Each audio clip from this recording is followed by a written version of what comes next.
ఈరోజు ఉదయం జగన్మోహన్ రెడ్డి ఆధ్వర్యంలో నడిచే సాక్షి పత్రికలో నాకేదో సుప్రీంకోర్టులో షాక్ వచ్చిందని ఏదో తొలి పేజీలో మంచి పాడు, మూడో పేజీలో ఇంకొంత వేసి మంచిగా అవరేజ్ ఇచ్చాడు జగన్.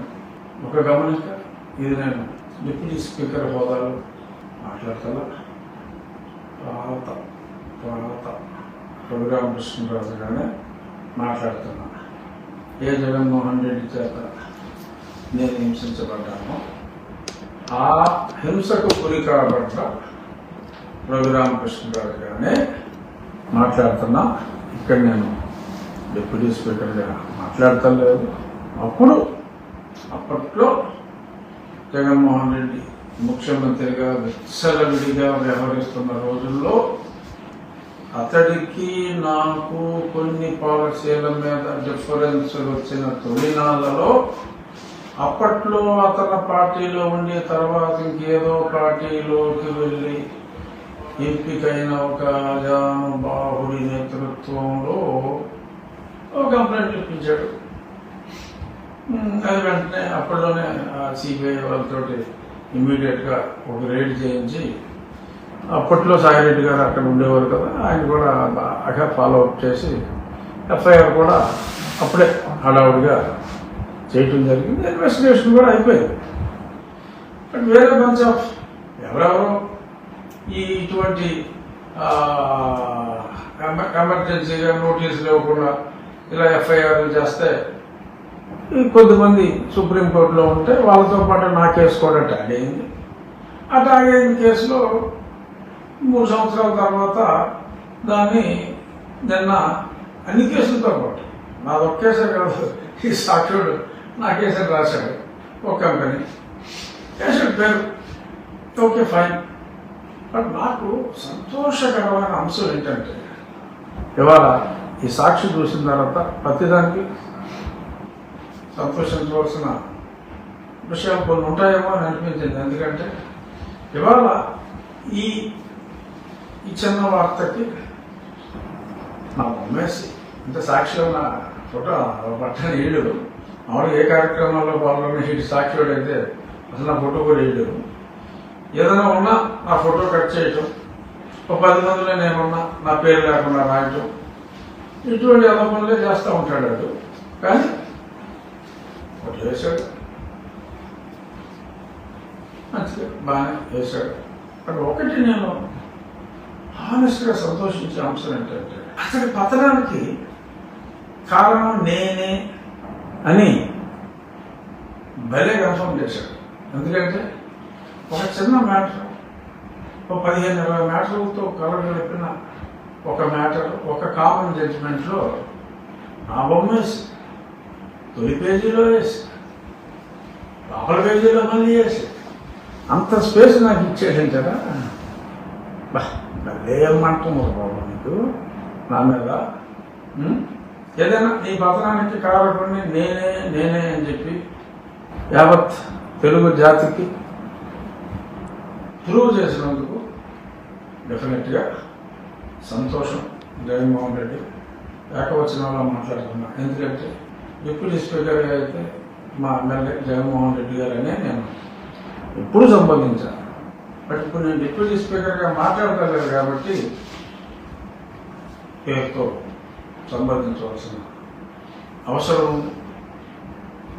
అంచేత నేను ఇలా, ఎందుకంటే ఎవరికి ఎంత గౌరవం ఇవ్వాలో అంతే గౌరవం ఇవ్వాలి.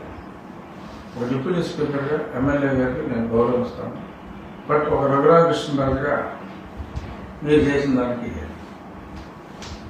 బట్ ఎక్నాలెడ్జ్ చేయవలసిన చోట ఎక్నాలెడ్జ్ చేయాలి. కాబట్టి ఎస్, నిన్ను పడగొట్టింది నేనే అని యావత్ తెలుగు ప్రజలకి తెలియజేసినందుకు మరొకసారి ధన్యవాదాలు సాక్షి యాజమాన్యానికి.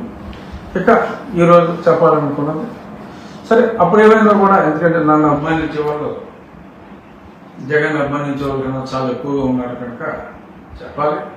ఎందుకంటే ఇదేదో చూసి అదేదో షాక్ ఇచ్చేసింది అనుకుంటారేమో. అది ఎప్పుడో ఇచ్చాడు, జగన్మోహన్ రెడ్డి కంప్లైంట్, అప్పుడే ఇన్వెస్టిగేషన్ అంతా కూడా అయిపోయింది. ఈలోపు వేరే బెంచ్లో ఛార్జ్షీట్ ఫైల్ చేయకుండా ఆగింది. వేరే దాంట్లో ఈలోపే ఛార్జ్షీట్ ఫైల్ అయింది ఉంది, దీని మీద ఛార్జ్షీట్ ఫైల్ అవుతుంది. ఏదో 900 కోట్లు అని రాశాడు ఈ బేవకూపాడు. ఆ కంపెనీకి తీసుకున్న లోన్ అది 4 సంవత్సరాలు ఫ్యాక్టరీ కట్టాము, మొత్తం 3.5 కోట్లు పర్ మెగావాట్ ఆ ఫ్యాక్టరీ కట్టాము. ఆ ఫ్యాక్టరీ 4 సంవత్సరాల పాటు రన్ అయింది. ఆ తర్వాత పేమెంట్స్ రాకపోతే ఆ 4 సంవత్సరాల్లో మోర్ దాన్ 50% డెట్ క్లియర్ అయిపోయింది. ఆ మిగిలిన డెట్ 300 కోట్లు ఎంత ఉండొచ్చు, 300 ఆర్డు. అది అప్పుడు నాకు ఎలక్ట్రిసిటీ బోర్డు కన్నా రావాల్సింది ఎక్కువ ఉంది. బట్ ఈలోపు ఇలాంటి కంప్లైంట్లు ఇవన్నీ పెట్టి దాన్ని ఎన్సీఐటీ వెళ్ళేలాగా వాళ్ళు చేశారు. No regrets. వ్యాపారం తర్వాత రావచ్చు పోవచ్చు. బట్ ఇలా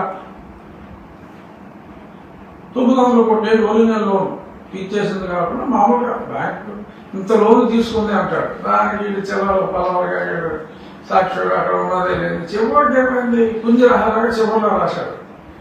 ఏదైనా ఉంటే మీరు హైకోర్టుకి వెళ్ళి అక్కడ తెలుసుకోవచ్చు అని రాశాడు. అసలు రాయకుండా బాగుండేది చెప్పలో పడేశాడు. Appointment shock. ఎట్లా నా పట్టలో షాక్ ఏముంది అందులో? నువ్వు పెట్టించో కేసు రాజాంగంతో నడిచింది, ఎంక్వైరీ అయిపోయింది, ఛార్జ్షీట్ ఫైల్ చేస్తారు. ఇప్పుడు ఫర్దర్ ఎక్స్పెక్ట్ చేయడానికి ఏం లేదు. సరే, ఈలోపు ఈ పివి సునీల్ కుమార్ ఉన్నాడు కదా, క్యారెక్టర్ ఆర్టిస్ట్, బొరదొబ్బినాడు. బొరదొబ్బినాడు ఎయిమని ఒక ఎయిమ్లెస్ ఆర్గనైజేషన్ పెట్టుకుని నిన్న సాయంత్రం వాళ్ళందరికీ చెప్పాడు. ఏంటంటే ఇవాళ నుంచి అంబేద్కర్ గారి విగ్రహాల దగ్గర రఘురామకృష్ణరాజుపై ఎంక్వైరీ చేయాలి. జరుగుతుంది కదా, జరిగిపోయింది కదా, వేసుకుంటారు, ఛార్జ్షీట్ వేస్తారు. దానికి ఇప్పుడు ఇతను అరెస్ట్ చేస్తారని ఒక భయం పట్టుకుంటారు.